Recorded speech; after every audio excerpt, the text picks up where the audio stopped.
Once upon a time, in the bustling city of Eco Kingdom, there lived a wise and wealthy woman named Mama Aduk. She was known far and wide, not just for her riches, but for her unmatched wisdom. A widow who built an empire from the dust of her husband's ashes, Mama Aduk owned lands, estates, and chains of companies that spanned beyond the shores of Africa. But Mama Aduk had only one child, a son named Ayatund. Raised with discipline, love, and purpose, Ao grew into a fine man, handsome, successful, and deeply respectful. However, as fate would have it, Ao left for the United States to complete his studies and returned with a surprise, a wife named Layla. Layla was a vision of beauty, tall, caramel-skinned, with eyes that glistened like moonlight on the Lagos Lagoon. She had the accent, the class, the polish, but Mama Aduk had seen enough in her lifetime to know that glitter is not always gold. Mama, Ao beamed. Meet the love of my life.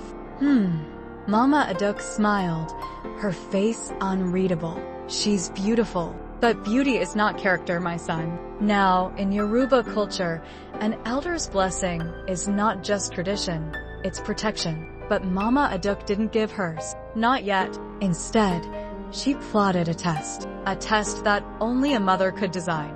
The disguise weeks later, Mama Aduk faked a trip to Ghana, but she didn't go far. She returned secretly, disguised as an old home cleaner, her face wrinkled with powder, her regal posture slouched, her voice trembled like a forgotten drum. She knocked on her own son's mansion door. Layla answered. "Madam," the old woman whispered, "I be Mama Nkechi. I hear say una need cleaner." Layla looked her up and down, scoffed, and stepped aside. "Go clean the guest toilet first. If you mess it up, don't come back."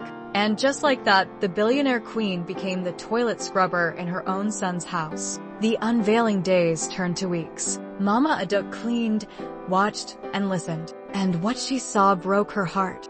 Layla was no wife. She was a spender. Lavish parties every weekend. Friends coming in and out like flies to palm wine. She'd order clothes worth millions, throw away untouched food, and treat the cleaner like a pest. "These village people," she would mutter, always smelling like poverty. But what cut deepest was how Layla spoke of her husband when he wasn't home.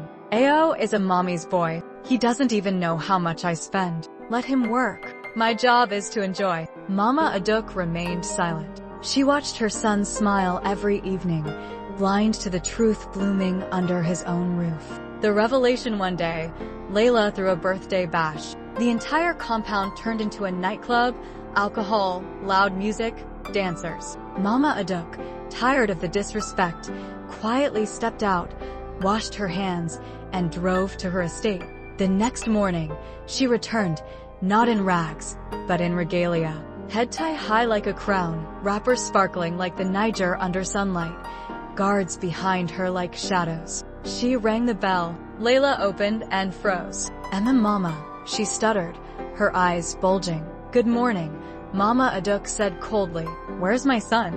Ao rushed in from the stairs. "Mama, you're back."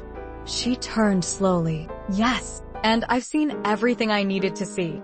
I don't understand." "Your wife," Mama said, "is a gold-plated plate. Beautiful, but shallow.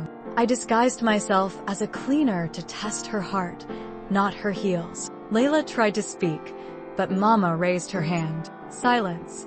A woman who cannot respect a cleaner cannot respect a mother. And if she cannot manage a home, she will drown in a family. The end of the marriage, Ao, heartbroken, sat down, head bowed. For days, he wrestled with the truth, but deep down, he knew.